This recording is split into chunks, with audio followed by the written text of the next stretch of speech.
Naquela terça-feira de manhã, enquanto caminhava pelas ruas vazias do bairro com uma caixa de bolo nas mãos, senti o peso dos 72 anos que carregava nos ombros como nunca antes.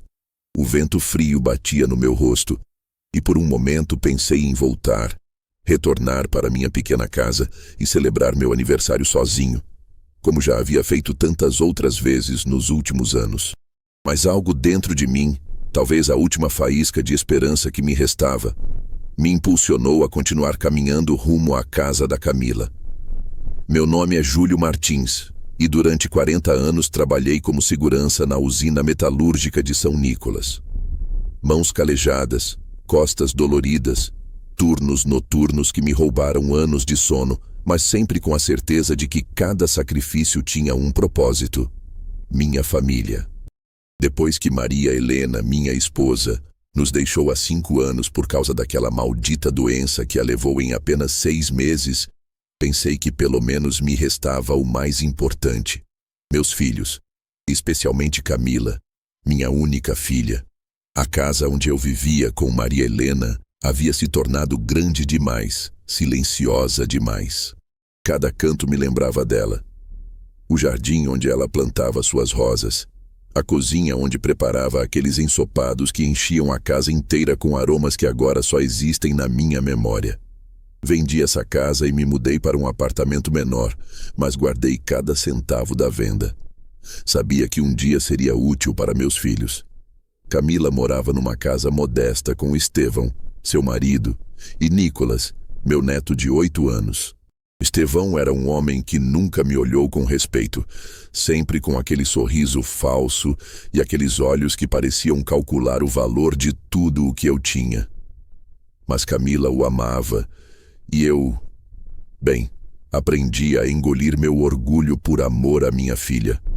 Quando Camila me contou que haviam encontrado uma casa maior em um bairro melhor, uma casa onde Nicolas poderia ter seu próprio quarto e um quintal para brincar, vi a luz nos olhos dela. Era a mesma luz que Maria Helena tinha quando me falava sobre seus sonhos. Não pensei 2 vezes. Tirei todo o dinheiro que tinha guardado, cada centavo que ganhei com o suor do meu rosto, e dei para que eles pudessem comprar aquela casa. O problema começou quando fomos ao banco. O oficial nos explicou que, devido à renda do Estevão e algumas complicações com o crédito, seria melhor que a escritura ficasse temporariamente em meu nome. "É só uma formalidade, Sr. Julian", disse-me com aquele sorriso profissional. "Depois pode ser mudado sem problemas." Camila me olhou com aqueles olhos que tanto me lembravam a mãe dela, e eu assinei sem pensar 2 vezes. Afinal, era pela minha família. Os primeiros meses foram maravilhosos. Camila me convidava para almoçar aos domingos, Nicolas corria pelo jardim e pedia que eu consertasse sua bicicleta ou que contasse histórias de quando a mãe dele era pequena. Eu me sentia útil, necessário. Levava ferramentas na minha velha caminhonete e passava horas consertando vazamentos, pintando paredes, cuidando do jardim. Minhas mãos, que tinham trabalhado tantos anos cuidando de uma fábrica, agora cuidavam do lar da minha filha. Mas algo começou a mudar. Os convites para almoçar tornaram-se menos frequentes. Camila passou a responder com monossílabos quando eu ligava para perguntar como estavam. Estevão me cumprimentava com cada vez menos afeto. E eu, como um velho teimoso e bobo, continuava aparecendo com ferramentas, com presentes para Nicolas, querendo fazer parte da vida deles. A primeira vez que senti rejeição real foi numa tarde de sábado. Cheguei sem avisar, como de costume, para consertar uma torneira que pingava na cozinha. Ao tocar a campainha, ouvi as vozes lá dentro que se calaram de repente. Esperei alguns minutos até que Camila abriu a porta, com uma expressão de incômodo mal disfarçado. Naquela noite, deitado na minha cama pequena no meu apartamento pequeno, perguntei a mim mesmo o que tinha feito de errado. Porque minha própria filha me tratava como se eu fosse um incômodo. Será que eu tinha sido insistente demais? Presente demais? Mas então lembrei de todas as vezes que Maria Helena me disse que o amor de um pai não deveria ter limites e decidi que talvez eles estivessem apenas passando por uma fase difícil. As famílias passam por isso, não é? O que eu não sabia era que essa fase ruim se transformaria em anos de desprezo silencioso e que aquela terça-feira de aniversário seria o dia em que tudo mudaria para sempre. Os 3 anos seguintes foram como viver em uma montanha-russa emocional que só descia. Cada ligação telefônica se tornava um teste de paciência. Cada visita uma lição de humilhação que eu engolia com um sorriso forçado. Eu me levantava todas as manhãs desses 1000 dias pensando que talvez, naquele dia, as coisas seriam diferentes. Que minha filha lembraria do homem que havia dado tudo por ela. Lembro com clareza dolorosa do dia em que Nicholas completou 10 anos. Cheguei cedo pela manhã com um presente que havia economizado por meses para comprar. Uma bicicleta nova, daquelas com marchas e freios a disco que ele tinha visto em uma vitrine e mencionado apenas uma vez. Ao me ver chegar, Camila suspirou com aquele gesto que já havia se tornado familiar, como se minha presença fosse mais uma tarefa na lista de afazeres dela. A festa estava cheia de pessoas que eu não conhecia. Pais de colegas da escola, vizinhos, amigos do Estevão. Eu me sentei em um canto do pátio, aquele mesmo pátio que eu havia ajudado a projetar, onde plantei o limoeiro que agora dava sombra a todos aqueles desconhecidos. Eu via meu neto brincar com outras crianças, feliz e inocente, alheio à tensão que eu sentia no ar toda vez que alguém perguntava quem eu era, e Camila respondia com um sorriso tenso: "É meu pai." Quando chegou a hora dos presentes, Nicholas abriu o meu e seus olhos se iluminaram. Correu até mim e me abraçou com aquela força que só as crianças têm, gritando: "Obrigado, vovô", com uma alegria que aqueceu meu peito. Mas ao levantar o olhar, vi o olhar de Camila. Não era alegria por ver o filho feliz. Era incômodo. Incômodo porque eu havia conseguido fazer Nicholas sorrir mais do que todos os outros presentes juntos. Naquela noite, quando já estava indo embora, ouvi uma conversa entre Camila e Estevão que não era destinada a meus ouvidos. Eu estava guardando minhas ferramentas na caminhonete quando suas vozes chegaram pela janela da cozinha. O tom de Estevão era de irritação. "Seu velho está se excedendo. Essa bicicleta deve ter custado uma fortuna. De onde ele tira tanto dinheiro?" E a resposta da minha filha partiu meu coração. "Não sei, mas está começando a ser desconfortável. Os meninos do bairro vão pensar que somos sustentados." Dirigi até minha casa com as mãos tremendo no volante. Sustentados? Eu, que trabalhava desde os 14 anos, que construí uma vida com minhas próprias mãos, que dei tudo o que tinha para que eles vivessem melhor, estaria fazendo-os parecer sustentados?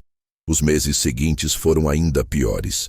Minhas ligações começaram a cair na caixa postal com mais frequência.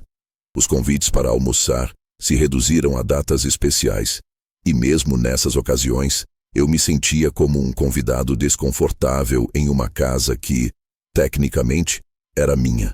Estevão havia parado de fingir cordialidade. Ele me cumprimentava com um gesto seco e passava o resto da visita me evitando. O jardim que eu cuidava com tanto amor começou a se negligenciar. As plantas que escolhi e plantei com minhas próprias mãos estavam murchando. As ervas daninhas cresciam entre as pedras do caminho que coloquei tijolo por tijolo. Era como ver pedacinhos da minha alma morrerem toda vez que eu passava por ali. Numa tarde de outono, enquanto regava as plantas da minha pequena varanda, senti o aroma do churrasco vindo do quintal da casa da Camila. Eu sabia que era domingo, dia de churrasco em família, e pela primeira vez em anos não havia sido convidado. Fiquei ali parado, com a mangueira na mão, sentindo a água transbordar dos vasos enquanto imaginava minha família rindo e comendo sem mim, a apenas 2 quadras de distância. Naquela noite, tomei uma decisão que vinha evitando há meses. Tirei todos os papéis da casa, aqueles documentos que guardava numa caixa de sapatos no armário, e os revisei um por um. Lá estava tudo. A escritura no meu nome, os recibos dos serviços pagos com minha aposentadoria, os comprovantes das melhorias que fiz com meu próprio dinheiro. Legalmente, tecnicamente, aquela casa era minha, mas emocionalmente eu sentia que não tinha direito a nada. Nos meses seguintes, estabeleci uma rotina que se tornou minha nova normalidade. Ligava para a Camila uma vez por semana, sempre às quartas-feiras à tarde. As conversas duravam menos de 5 minutos. Perguntava por Nicolas como ele estava, se precisavam de algo. As respostas dela eram cada vez mais curtas, mais frias. Tudo bem, pai. Sim, Nico está bem. Não precisamos de nada. Um dia, enquanto folheava fotos antigas guardadas numa caixa, encontrei uma imagem da Camila quando tinha 5 anos. Ela estava sentada nos meus ombros, com os braços estendidos como se fosse um avião, sorrindo com aquele sorriso enorme que derretia meu coração. Eu também sorria na foto, com aqueles olhos cheios de orgulho e amor que só um pai pode ter. Fiquei olhando aquela imagem por horas, me perguntando em que momento aquela menina que me via como seu herói se tornou uma mulher que me via como um fardo. A resposta chegou numa noite em que eu não conseguia dormir. Não era apenas o tempo que havia mudado as coisas, era o dinheiro. Desde que eu tinha dado meu dinheiro para a casa, desde que a escritura estava em meu nome, eu tinha deixado de ser o pai para me tornar o banco da família. E os bancos, quando não são mais necessários, acabam se tornando um problema. Mas havia algo que Camila e Estevão não sabiam. Algo que eu descobriria muito em breve e que mudaria tudo. A terça-feira, 15 de abril, amanheceu cinzenta, com aquelas nuvens baixas que anunciam tempestade. Era meu aniversário de 72 anos, e pela primeira vez na minha vida adulta, ninguém tinha me ligado para me parabenizar, nem mesmo uma mensagem de texto. Fiquei na cama até mais tarde do que o habitual, ouvindo o silêncio do meu apartamento e o barulho distante do trânsito. Às 10 da manhã, cansado de esperar uma ligação que eu sabia que não viria, levantei-me e vesti a camisa que Maria Helena me dera no meu último aniversário com ela. Ainda cheirava levemente ao perfume dela, ou talvez fosse apenas minha imaginação agarrada ao que restava dela. Caminhei até a padaria do bairro e comprei um bolo pequeno, daqueles de chocolate com doce de leite que o Nicolas tanto gostava. A senhora que me atendeu, uma mulher mais velha que me conhecia do bairro, perguntou se era para alguma celebração especial. Eu disse que sim, que era meu aniversário, e ela me felicitou com um sorriso tão genuíno que por um momento senti algo parecido com alegria. Vão vir muitos convidados? Me perguntou enquanto embrulhava o bolo. Apenas a família, respondi, embora no fundo soubesse que era mentira. A viagem de ônibus até a casa da Camila me pareceu eterna. Eu levava o bolo em uma sacola e um presente pequeno para o Nicolas, um livro de aventuras que havia visto em uma livraria no centro. Durante todo o trajeto, ensaiei na minha cabeça o que diria a eles. Talvez pudéssemos almoçar juntos, cortar o bolo, passar a tarde como antigamente. Talvez meu aniversário fosse a desculpa perfeita para nos reconciliarmos. Quando toquei a campainha, esperei mais tempo do que o habitual. Ouvi vozes dentro, passos, o som da televisão sendo desligada de repente. Finalmente, Camila abriu a porta. Estava vestindo uma camiseta velha e o cabelo preso de qualquer jeito. Sua expressão ao me ver foi de surpresa primeiro, e depois algo que não soube identificar naquele momento, mas que agora sei que era aborrecimento. A casa estava na penumbra, com as cortinas fechadas. Na mesa da sala havia restos de um almoço, pratos sujos, migalhas, copos com restos de refrigerante.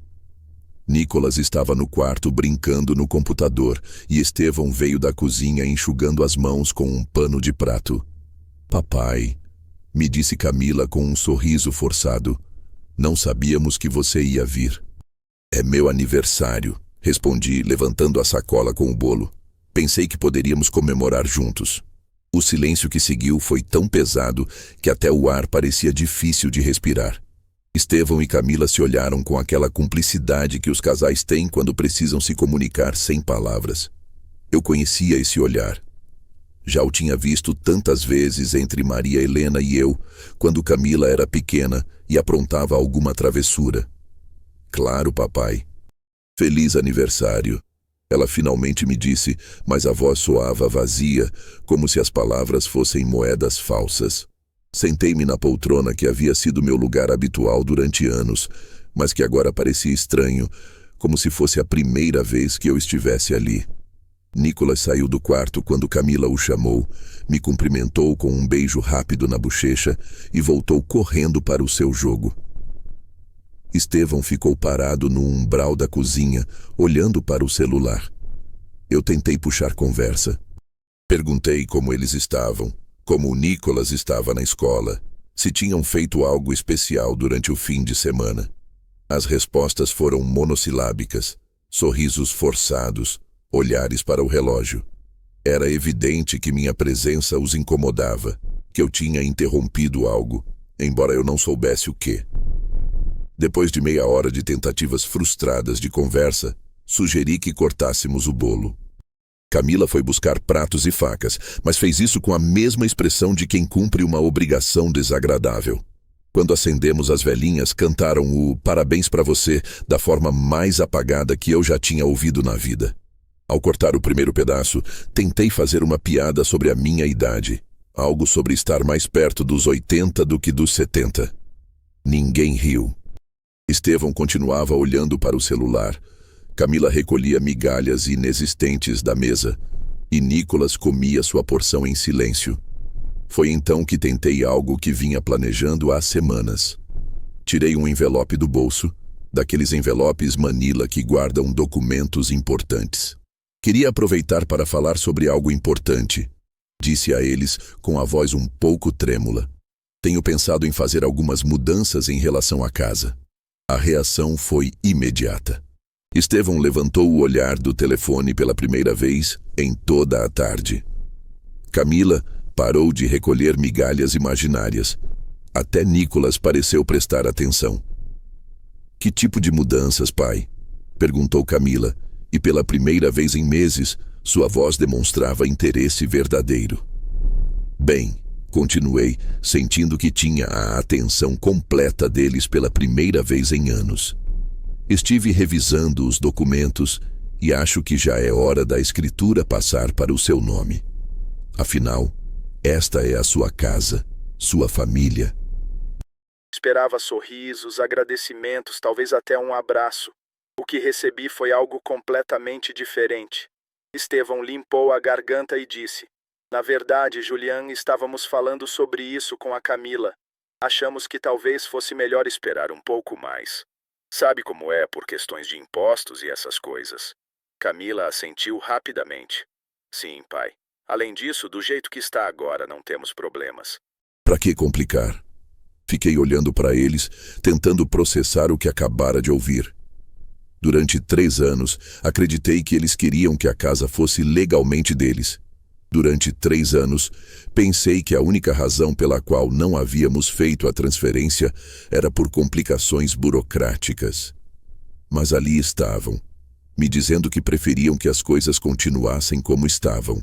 Naquele momento, entendi algo que me atingiu como um soco no estômago. Eles não queriam a responsabilidade de serem donos, mas queriam todos os benefícios de morar ali. Queriam que eu continuasse pagando os impostos, as despesas extraordinárias, as melhorias, mas sem precisar me agradecer por isso, porque tecnicamente era minha casa. O resto da tarde passou numa névoa de desconforto. Terminamos o bolo em silêncio. Nicolas voltou para o quarto, e eu fiquei sentado naquele sofá, sentindo como cada minuto ficava mais pesado. Quando finalmente disse que precisava ir, ninguém protestou. Enquanto caminhava para o ponto de ônibus, com um envelope de documentos ainda no bolso, percebi que havia cruzado uma linha invisível. Pela primeira vez em 3 anos, vi a situação com uma clareza brutal. Não era um pai querido visitando sua família. Era um estranho desconfortável numa casa que tecnicamente era sua, mas emocionalmente pertencia a outros. Aquela noite, deitado em minha cama, tomei uma decisão que mudaria tudo.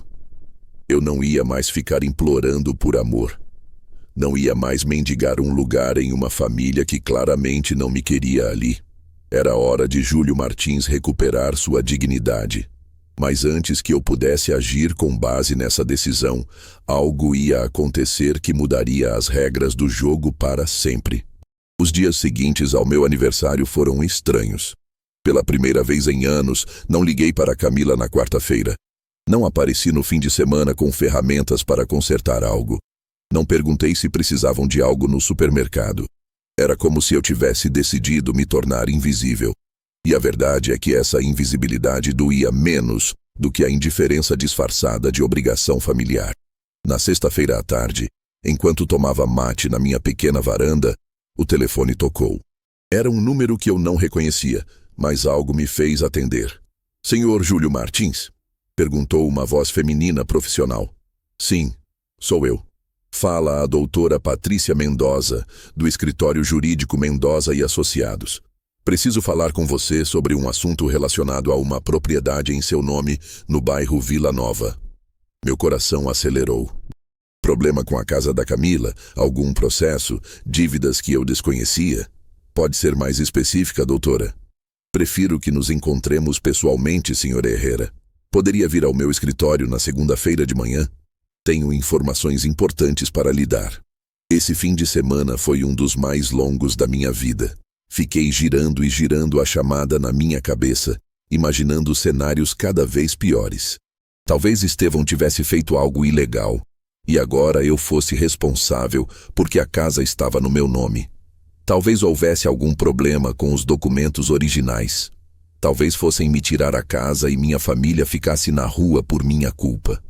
Na segunda-feira de manhã, cheguei cedo ao escritório jurídico. Era um lugar elegante, com móveis de madeira escura e grandes janelas. A doutora Mendoza era uma mulher de cerca de 50 anos, com uma expressão séria, mas amável. Ela me convidou a sentar e serviu café enquanto abria uma pasta grossa. "Senhor Herrera", começou, "o que vou contar pode lhe surpreender. Represento uma construtora que está interessada em comprar várias propriedades no bairro onde o senhor tem sua casa. Estamos desenvolvendo um importante projeto residencial." Fiquei olhando para ela, sem entender para onde a conversa estava indo. "O ponto é que sua propriedade está situada em uma área estratégica para o projeto. Após avaliações técnicas e comerciais, estamos prontos para fazer uma oferta muito atraente." Ele tirou uma folha de papel e a deslizou em minha direção. Quando vi o número, quase caí da cadeira. Era um valor que representava mais de 10 vezes o que a casa havia custado originalmente. Era mais dinheiro do que eu tinha visto junto em toda a minha vida. Isso deve ser um erro", consegui dizer. "Não há erro, Sr. Herrera. A região está se valorizando muito rapidamente. Sua propriedade está em uma localização perfeita e a construtora está disposta a pagar esse preço para garantir o terreno." Ele me explicou que estavam pesquisando as propriedades da área há meses, que fizeram estudos do solo, análises de mercado, projeções de crescimento, que minha casa, aquela casa modesta que eu havia comprado como refúgio para minha família, estava assentada sobre uma pequena fortuna. "Mas há algo mais, Sr. Herrera", continuou a doutora. "Segundo nossos registros, o senhor não mora nesse endereço. Os vizinhos nos disseram que a casa está ocupada por uma família, mas que o proprietário legal é outra pessoa." Expliquei a situação. Minha filha, meu genro, meu neto. Contei que havia colocado a casa em meu nome por questões bancárias, mas que a ideia sempre foi transferi-la para eles. A doutora me olhou com uma expressão que não conseguia interpretar naquele momento. "Senhor Herrera, sua família está ciente do valor atual da propriedade?" "Não", respondi honestamente. "Eu também não sabia até agora." "E eles sabem que você é o único proprietário legal?" "Bom, sim, mas é complicado." A doutora fechou a pasta e recostou-se na cadeira. "Senhor Herrera, Não costumo me envolver nos assuntos familiares dos meus clientes, mas já vi muitos casos parecidos. Permita-me dar um conselho. Pense muito bem antes de tomar qualquer decisão. Uma quantia de dinheiro como essa pode mudar muitas coisas, inclusive as relações familiares. Saí do consultório com a mente vazia. Andei pelas ruas do centro durante horas, com a oferta de compra no bolso, sentindo como se carregasse uma bomba que poderia explodir a qualquer momento. Naquela noite não consegui dormir. Fiquei acordado até às 5 da manhã, pensando na situação. Por um lado, era uma oportunidade única. Com aquele dinheiro eu poderia comprar uma casa melhor, ajudar o Nicolas com seus estudos futuros, viver os anos que me restam sem preocupações financeiras. Por outro lado, estava minha família. Se eu vendesse a casa, onde Camila, Estevão e Nicolas iriam morar? Mas havia algo mais, algo que eu não havia ousado admitir até aquele momento. Uma parte de mim, pequena, mas persistente, queria ver o que aconteceria se eles descobrissem. Queria ver se o dinheiro mudaria a forma como eles me tratavam. Queria ver se, de repente, eu voltaria a ser importante para eles. Na manhã de terça-feira, 2 semanas exatas depois do meu aniversário esquecido, peguei o ônibus para a casa da Camila. Levava a proposta de compra em um envelope e, pela primeira vez em meses, tinha um sorriso genuíno no rosto. Não era um sorriso de alegria. Era o sorriso de quem finalmente tem o controle da situação. Antes de continuar com esta história, gostaria de saber de onde vocês estão nos ouvindo. De que lugar do mundo nos acompanham neste relato? Tenho curiosidade em conhecer quem está vivendo essa história comigo. Agora, voltemos àquela terça-feira que mudaria tudo para sempre. Cheguei à casa da Camila às 11 da manhã, um horário em que sabia que Estevão estaria trabalhando e Nicolas na escola. Queria conversar com minha filha a sós, sem interferências, sem olhares de desaprovação do marido dela. Tinha um plano, embora não tivesse certeza completa de qual era. Camila abriu a porta com a mesma expressão de surpresa de sempre. Usava um camisola e chinelos, o cabelo despenteado pela manhã. Era evidente que ela tinha estado limpando a casa. Suas mãos estavam úmidas e havia cheiro de água sanitária. Papai, o que você está fazendo aqui tão cedo? Posso entrar? Preciso falar com você sobre algo importante. Ela se afastou e me deixou entrar. A casa estava impecável, como sempre. Os móveis brilhando, o chão sem um grão de pó, cada coisa em seu lugar. Era irônico pensar que toda aquela perfeição estava construída sobre uma base que, tecnicamente, me pertencia. Sentamo-nos à mesa da cozinha, a mesma mesa onde havíamos compartilhado tantos almoços de domingo nos primeiros tempos. Camila colocou água para o chimarrão, um gesto automático que me lembrou a mãe dela. Maria Helena também fazia isso quando sabia que viria uma conversa séria. Como você está, pai? Notamos que anda meio estranho ultimamente. Notaram? Perguntei, sem conseguir evitar um certo tom irônico. Faz 2 semanas que não falamos. Camila corou levemente. Bom, estivemos ocupados. Você sabe como é. O trabalho, o Nicolas, as coisas da casa. Sim, as coisas da casa. Repeti, tirando o envelope do bolso e colocando-o sobre a mesa. Camila olhou o envelope com curiosidade, mas não perguntou o que era.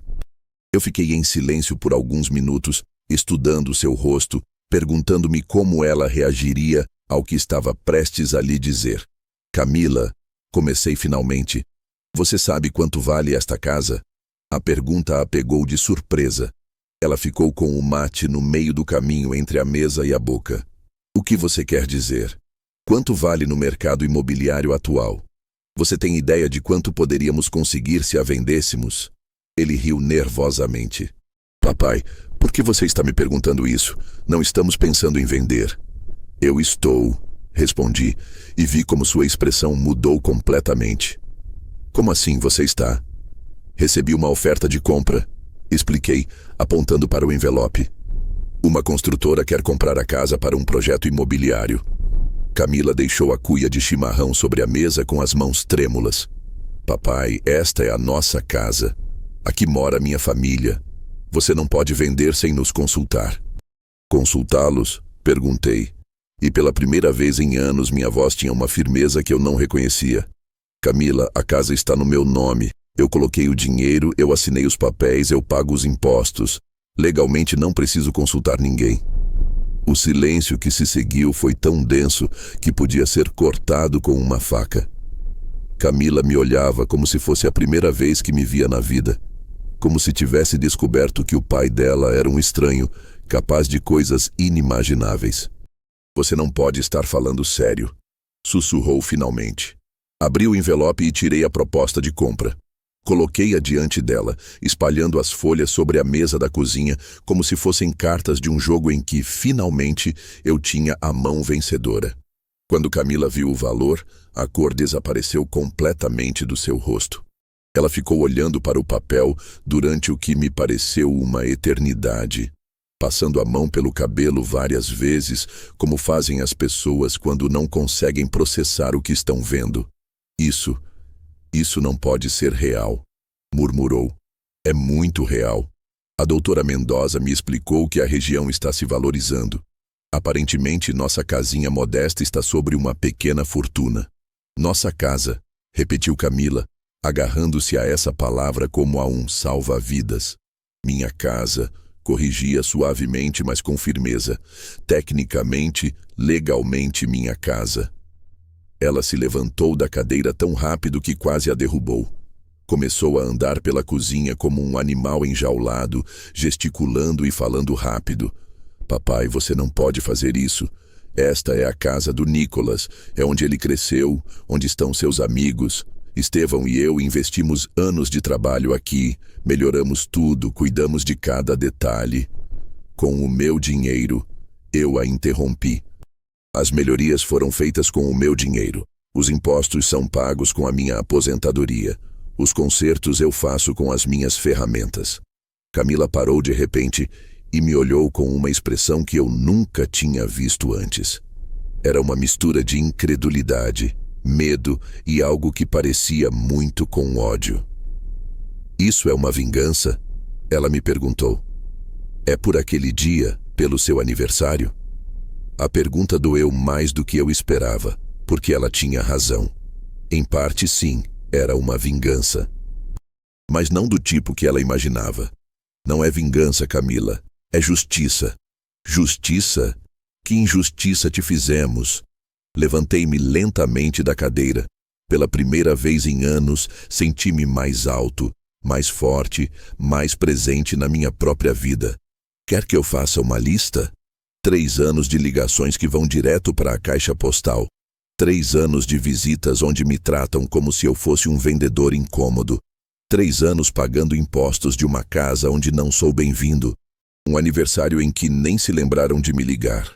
Mas papai, não terminei, disse eu, e minha voz tinha uma autoridade que não usava há décadas. 3 anos ouvindo os vizinhos me chamarem de o pai da Camila, com aquele tom de desculpa, como se minha existência fosse um fardo social. 3 anos vendo meu neto crescer sem que eu pudesse fazer parte real da vida dele. Camila tinha lágrimas nos olhos, mas já não me comoviam como antes. Eu havia chorado tantas noites sozinho para que as lágrimas dos outros me fizessem mudar de opinião. E acima de tudo, continuei, 3 anos oferecendo passar a casa para o nome deles e me dizerem que era melhor esperar. Agora entendo por quê. Era melhor que o velho continuasse pagando as despesas sem ter direito a opinar. Não é assim, protestou ela, fraquejando. Não é? Então me explique como é. Ela ficou em silêncio, e nesse silêncio encontrei a confirmação de tudo o que havia suspeitado. Não havia explicação porque não existia explicação que a justificasse. Havia apenas conforto, aproveitamento e a certeza de que o velho tolo do papai nunca faria nada para mudar a situação. Tenho 72 anos, Camila. Sabe o que isso significa? Significa que me restam poucos anos bons pela frente. E não vou passar esses anos mendigando amor de uma família que claramente não me quer por perto. Nós te amamos, papai. É só que me querem para pagar contas e consertar vazamentos. Me querem quando precisam de algo, mas não quando eu preciso de algo. Nesse momento, ouvimos o barulho de uma chave na porta da entrada. Estevão havia voltado do trabalho mais cedo do que o habitual. Seus passos se aproximaram da cozinha e quando apareceu no umbral e viu a cena, sua expressão mudou completamente. O texto está em espanhol. Aqui está a tradução para o português. O que está acontecendo aqui? Perguntou, olhando para os papéis espalhados sobre a mesa e para a expressão abatida de Camila. Seu sogro quer vender a casa, disse Camila com a voz embargada. Estevão se aproximou da mesa e olhou a proposta de compra. Sua reação foi ainda mais dramática que a de Camila. Ficou encarando o valor como se fosse um hieróglifo impossível de decifrar. Isso tem que ser uma piada, murmurou. Não é piada, respondi. É uma oferta séria de uma construtora séria. Estevão levantou o olhar e me olhou de uma forma que eu nunca tinha visto antes. Pela primeira vez em todos os anos que o conhecia, ele estava me olhando com respeito. Não era o respeito que nasce do carinho, mas o respeito que nasce do medo. O respeito que se tem por alguém que detém poder. Julian, ele me disse, e pela primeira vez em anos usou meu nome em vez de evitar me chamar de alguma forma. Entendo que você esteja bravo, mas isso é algo que podemos resolver. Podemos conversar, encontrar uma solução que seja boa para todos nós. Sorri, mas não foi um sorriso alegre. Era o sorriso de alguém que finalmente entende as regras do jogo. Claro que podemos conversar, Estevão. Agora que tem dinheiro envolvido, podemos conversar. E os dias seguintes foram os mais estranhos da minha vida. Pela primeira vez em 3 anos, meu telefone não parava de tocar. Camila me ligava 3 vezes por dia. Estevão, que antes mal me cumprimentava, agora me enviava mensagens perguntando como eu estava, se eu precisava de algo, se queria almoçar com eles. A mudança foi tão abrupta e tão evidente que até me dava risada. Durante anos, eu havia mendigado atenção, implorado por um convite, esperado ao lado do telefone que tocasse. Agora que eu tinha algo que eles queriam, de repente eu era o homem mais popular da família. Na tarde de quinta-feira, decidi visitá-los sem avisar, do mesmo jeito que fazia antes, mas desta vez com uma diferença fundamental. Desta vez eu sabia exatamente qual era o meu lugar naquela casa. Quando toquei a campainha, Estevão abriu a porta imediatamente como se tivesse estado esperando ao lado da janela. Julian, que surpresa! Entre, entre. Camila está preparando café. O contraste com outras visitas era tão marcado que parecia quase cômico.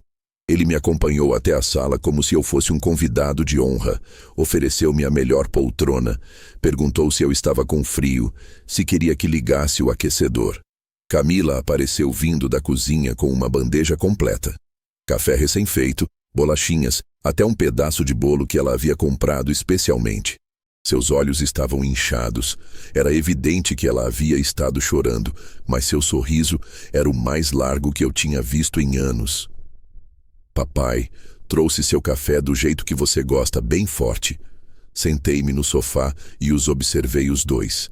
Estevão estava acomodado na ponta da cadeira, como um aluno ansioso esperando as palavras do professor. Camila não parava de arrumar coisas inexistentes na mesa, nervosa, buscando minha aprovação a cada gesto. Como foi seu dia, Julian? Perguntou Estevão, e o tom era tão forçadamente casual que quase me deu vergonha alheia. Bem, respondi simplesmente, aproveitando pela primeira vez em anos ser o centro das atenções de forma genuína, embora soubesse exatamente o que o motivava. Papai, começou Camila. Estivemos pensando sobre o que conversamos outro dia. Ah, é? E a que conclusão chegaram? Estevão pigarreou. Bom, entendemos que você tenha se sentido deixado de lado. Talvez não tenhamos feito você se sentir suficientemente bem-vindo. Talvez, repeti saboreando cada palavra. Queremos que saiba que esta é a sua casa, continuou Camila.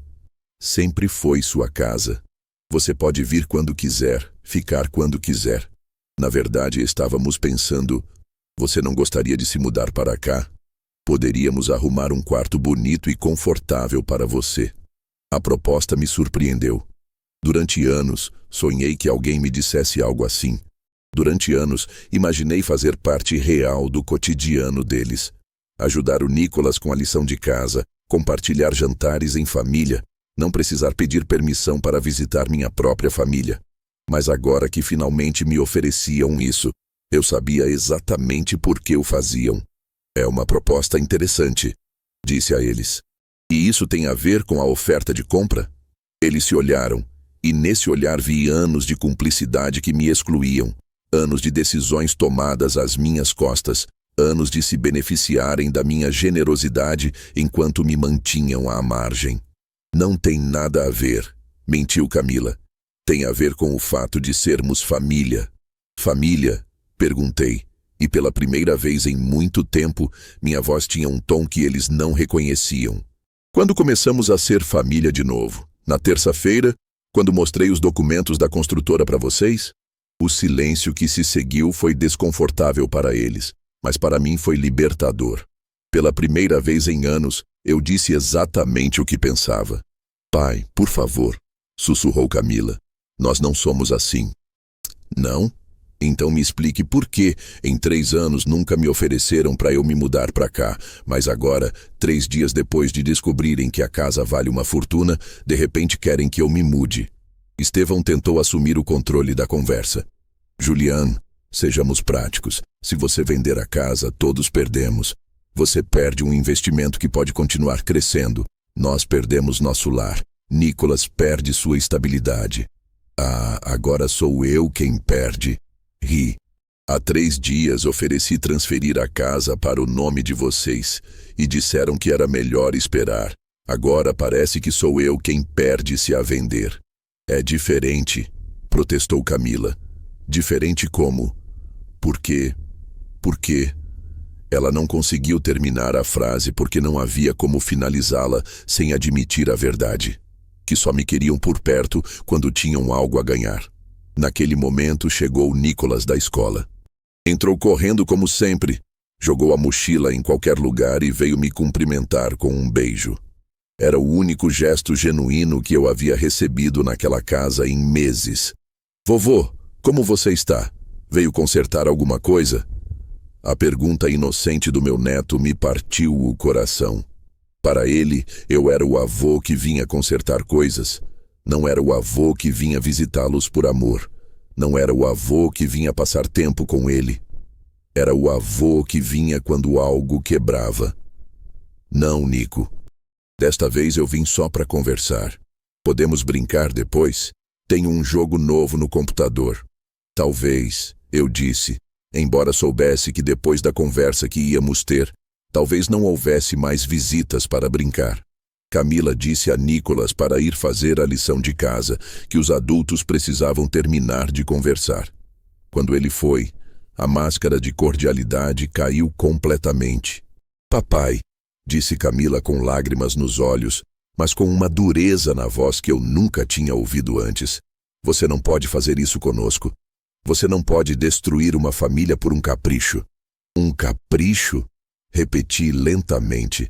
Como se chama quando, durante 3 anos, alguém paga os impostos de uma casa onde não é bem-vindo? Como se chama quando alguém dá todo o seu dinheiro para que a família viva melhor e depois é tratado como se fosse um peso? Nunca te tratamos como um peso. Mentiu Estevão. Estevão, disse eu, olhando-o diretamente nos olhos. Durante 3 anos você me cumprimentou com um sorriso forçado. Durante 3 anos, toda vez que eu chegava aqui, você encontrava uma desculpa para ir para outro cômodo. Durante 3 anos, quando falava de mim com os vizinhos, usava o mesmo tom que usaria para falar de um parente chato que não consegue evitar. Ele ficou vermelho porque sabia que eu estava certa. E você, Camila? Continuei me voltando para minha filha. Durante 3 anos me fez sentir que cada ligação telefônica era um incômodo, que cada visita era uma interrupção, que toda minha tentativa de fazer parte desta família era uma invasão à sua privacidade. Não é verdade, protestou, mas sua voz soava vazia. É verdade, e agora, de repente, depois de 3 anos, decidiram que querem que eu faça parte da família. O que mudou? De repente, descobriram o amor filial? Ou descobriram que papai tem algo que vale muito dinheiro? A pergunta ficou no ar como uma acusação impossível de refutar. Eles sabiam a resposta, eu sabia a resposta, e todos sabíamos que não havia como revesti-la com palavras bonitas. Naquela noite, de volta ao meu apartamento, sentei-me na minha velha poltrona com uma xícara de chá quente nas mãos e, pela primeira vez em anos, senti paz. Não era a paz de quem resolveu todos os seus problemas, mas a paz de quem finalmente colocou as cartas na mesa. Nas semanas seguintes, as ligações e visitas se multiplicaram. Camila e Estevão desenvolveram uma rotina perfeita de cuidados. Me convidavam para almoçar, perguntavam pela minha saúde. Até Estevão começou a me chamar de sogro, com uma familiaridade que nunca havia demonstrado. Mas eu já havia aprendido a ler nas entrelinhas, e cada gesto de carinho trazia o mesmo subtexto. Por favor, não venda a casa. Em uma manhã de sábado, enquanto tomava café da manhã na minha pequena cozinha, tomei a decisão final. Liguei para a doutora Mendoza e disse que aceitava a oferta da construtora. A voz dela soou genuinamente surpresa. Tem certeza, Sr. Herrera? É uma decisão importante. Estou certo, respondi. Quanto tempo vocês precisam para concretar a venda? Cerca de 1 mês. Precisamos fazer as avaliações finais, preparar os documentos, coordenar com o tabelião. Perfeito. E doutora, mais uma coisa. Quero que a operação se mantenha em total confidencialidade até que tudo esteja assinado. Claro, é o habitual nesses casos. Esse mês foi o mais estranho da minha vida.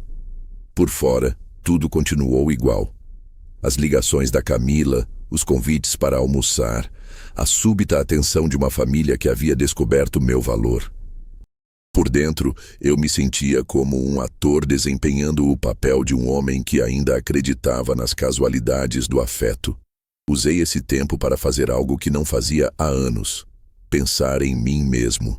O que eu queria fazer com o resto da minha vida? Onde queria morar? Como queria passar os anos que me restavam? A resposta veio numa tarde enquanto eu passeava pelo centro. Passei em frente a uma imobiliária e vi na vitrine o anúncio de uma casa pequena em um bairro tranquilo, com um jardim grande e muita luz natural. Era perfeita para um homem sozinho que buscava paz e dignidade. O dia da assinatura chegou com uma chuva fina que parecia lavar toda a tensão acumulada durante semanas. Vesti meu melhor terno, o mesmo que usei no casamento da Camila, e fui para o escritório da doutora Mendoza. A operação foi concluída sem problemas. Assinaturas, carimbos, documentos indo e vindo entre tabeliães e representantes da construtora.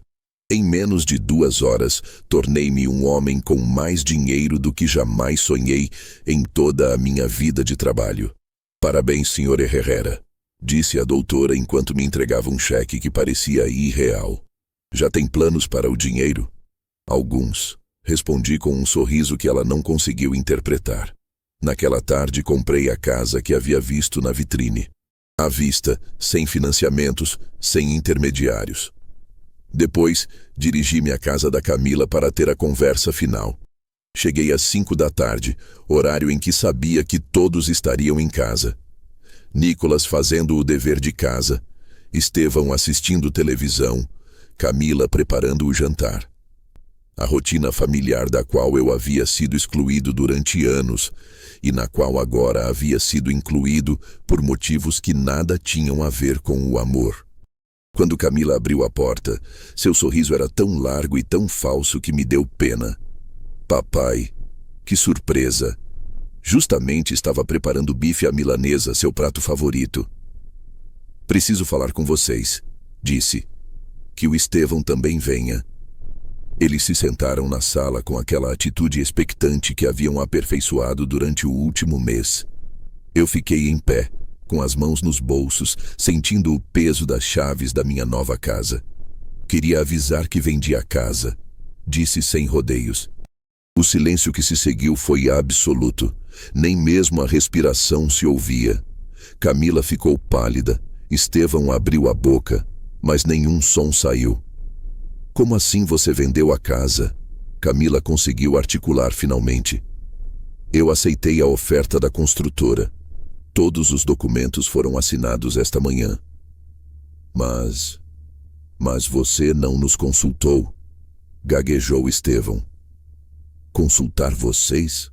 Durante um mês inteiro estive dando pistas do que ia fazer. Durante um mês inteiro me trataram como se eu fosse o rei da casa. Me ligaram, me convidaram, me fizeram sentir especial. Em algum momento vocês pensaram em me perguntar o que eu precisava. Em algum momento se preocuparam em saber se eu estava bem morando sozinho naquele apartamento pequeno. Papai, por favor, implorou Camila. Onde vamos morar? O que vai acontecer com o Nicolas? Pela primeira vez em um mês, a preocupação dela parecia genuína. Mas já era tarde demais para a sinceridade. O texto está em espanhol. Aqui está a tradução para o português. Vão morar onde puderem pagar uma casa, respondi, como o resto das pessoas. Mas você tem dinheiro agora, disse Estevão, mostrando finalmente seu verdadeiro lado. Pode comprar outra casa para nós. Eu ri, e foi a primeira risada genuína que tive naquela casa em anos. Comprar outra casa para vocês? Para que em 3 anos voltem a me tratar como um incômodo? Para que meu neto cresça pensando que o avô é quem aparece quando algo quebra? Não vai ser assim, prometeu Camila, mas sua promessa soava desesperada, não convincente. Camila, disse eu aproximando-me dela e colocando as mãos em seus ombros. Durante 3 anos implorei por atenção. Durante 3 anos mendiguei convites para almoçar. Durante 3 anos esperei uma ligação no meu aniversário. E durante 3 anos você me ignorou até que precisou de algo meu. Nós te amamos, papai. Me amam. Repeti lentamente. Desde quando? Desde terça-feira, quando mostrei a oferta de compra para vocês? Ela não respondeu porque não podia mentir tanto. Vou dizer uma coisa para vocês, continuei. Eu também os amo. Amo tanto que durante 3 anos permiti que me tratassem como lixo, porque pensei que era melhor ter uma família que me despreza do que não ter família nenhuma. Mas eu estava errado. Eu me dirigi à porta, mas antes de sair, me virei uma última vez.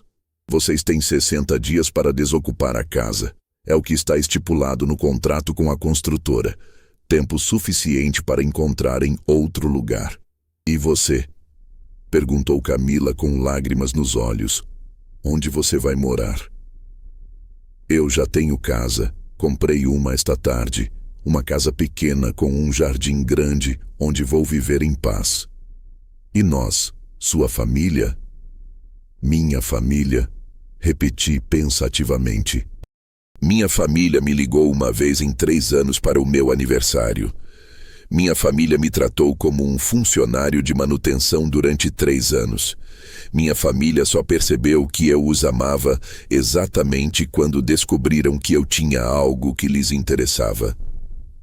Caminhei até a porta, mas Nicolas apareceu correndo do seu quarto. Tinha ouvido parte da conversa e estava com uma expressão de confusão e medo. Vovô? Por que a mamãe está chorando?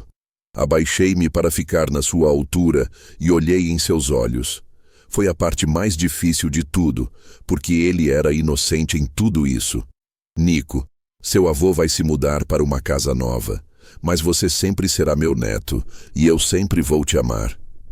Posso te visitar? Olhei para Camila por cima da cabeça de Nicolas. Seus olhos imploravam, mas não mais pela casa. Agora imploravam por algo que o dinheiro não podia comprar.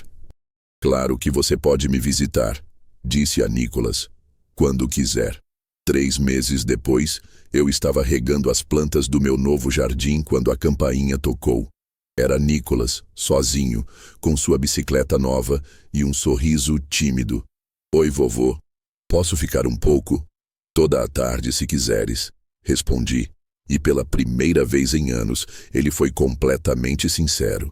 Camila e Estevão encontraram um apartamento menor em um bairro mais modesto. Soube disso por Nicolas, que me visitava a cada 15 dias e me contava tudo sem filtros, com aquela honestidade brutal das crianças. Eles tiveram que vender os móveis bons, trocar Nicolas de escola, ajustar o orçamento familiar. Estevão teve que arranjar um segundo emprego, mas não era crueldade o que eu sentia ao saber dessas coisas. Era alívio. Alívio de saber que finalmente estavam pagando as consequências de suas decisões, assim como eu havia pago as consequências das minhas durante anos. 6 meses depois de me mudar para minha nova casa, Camila apareceu uma tarde. Estava mais magra, com o cabelo menos cuidado, com aquela expressão que as pessoas têm quando a vida lhes ensina lições duras. "Oi, pai", ela me disse quando abri a porta. "Olá, Camila." Ficamos nos olhando em silêncio por alguns segundos. Ela já não era a mulher segura de si que me tratava como um estorvo durante anos. Era uma mulher que tinha aprendido o quanto custa manter uma família sem ajuda externa. "Posso entrar?" "Claro." Minha casa nova era exatamente o que eu tinha sonhado. Pequena, mas confortável, com um jardim onde eu podia passar horas cuidando das plantas, com uma cozinha onde eu cozinhava só para mim, com um silêncio que era paz em vez de solidão. O texto está em espanhol. Aqui está a tradução para o português. "A casa está linda", ela me disse, olhando ao redor com uma expressão que não consegui interpretar. "Eu gosto", respondi simplesmente. Sentamos no jardim, cada um com uma xícara de café, como havíamos feito tantas vezes anos atrás, quando ela era criança e eu era seu herói. "Papai", ela começou, e a voz dela tremia ligeiramente. "Vim te pedir perdão." "Perdão por quê?" "O texto está em espanhol. Aqui está a tradução para o português. Por tudo. Por como te tratamos. Por não valorizar o que fazias por nós. Por sermos tão cegos e egoístas." Olhei nos seus olhos e vi algo que não via há anos. Sinceridade. Não era a sinceridade interesseira do mês antes da venda. Era a sinceridade de alguém que tocou o fundo e entendeu coisas que antes não queria entender. "Aceito suas desculpas", disse-lhe. "Você pode nos perdoar?" "Já os perdoei, Camila. Já faz meses que os perdoei." A língua identificada é o espanhol. Aqui está a tradução para o português. "Então podemos voltar a ser uma família?" A pergunta pairou no ar entre nós como uma folha que cai lentamente ao chão. Eu sabia que esse momento ia chegar. Estava esperando por ele desde o dia em que vendi a casa. "Podemos ser uma família?" respondi finalmente. "Mas uma família diferente." "Diferente como?" "Uma família onde ninguém se aproveite de ninguém. Uma família onde o respeito não dependa de quanto dinheiro cada um tem. Uma família onde eu não precise mendigar atenção e vocês não precisem fingir carinho." Camila assentiu com lágrimas nos olhos. "Como começamos?" "Começamos com a verdade", eu disse.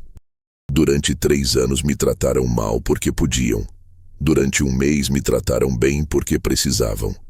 Agora, se você quer que sejamos uma família de verdade, vai ter que me tratar bem porque escolhe fazer isso."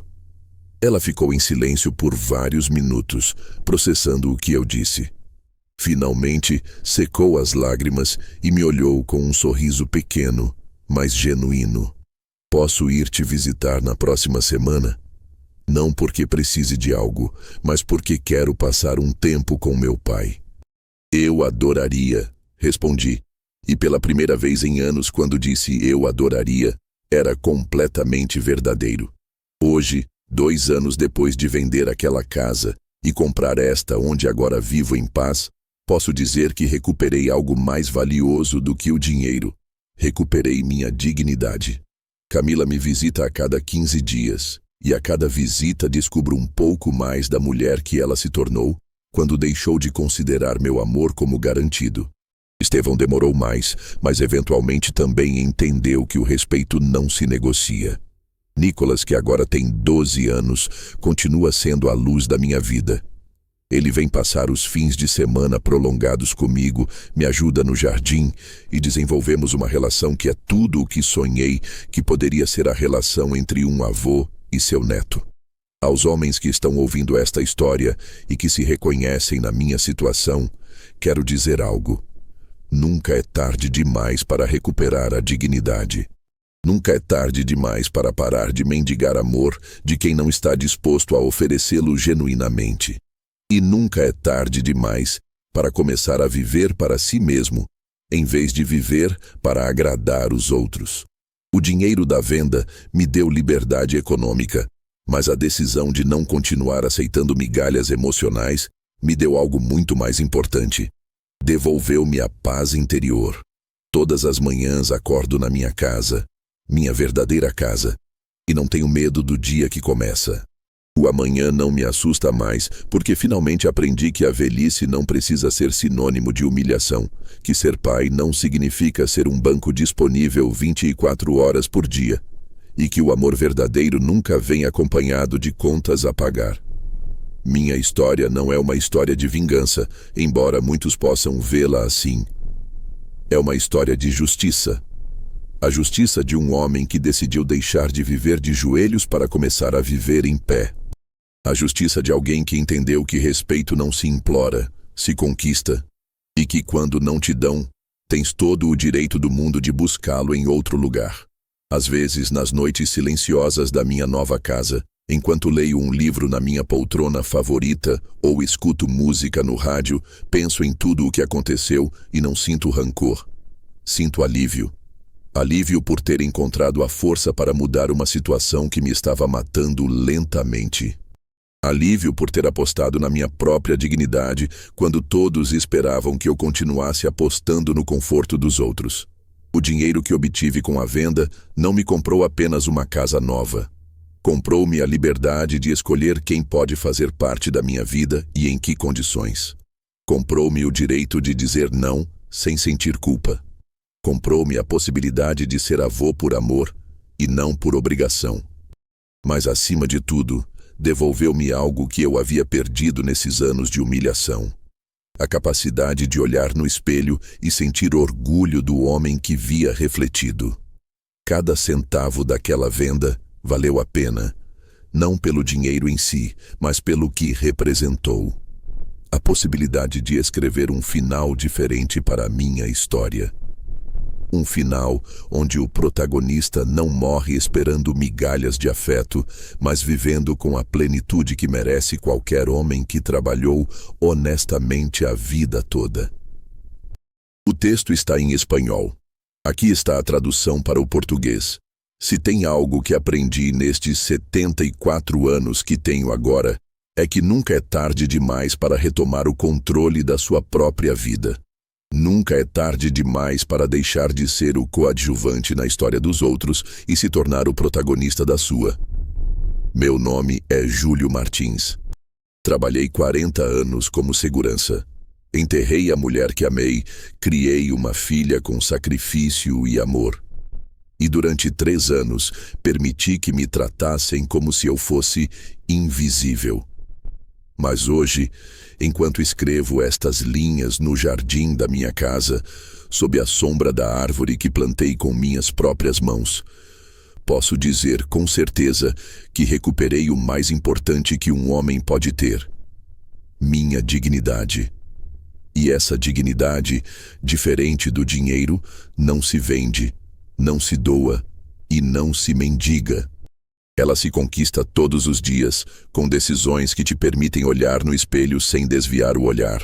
Para todos os homens que passaram por situações semelhantes, que deram tudo por uma família que não soube valorizar, que trabalharam a vida inteira para construir algo que outros desfrutaram sem reconhecimento.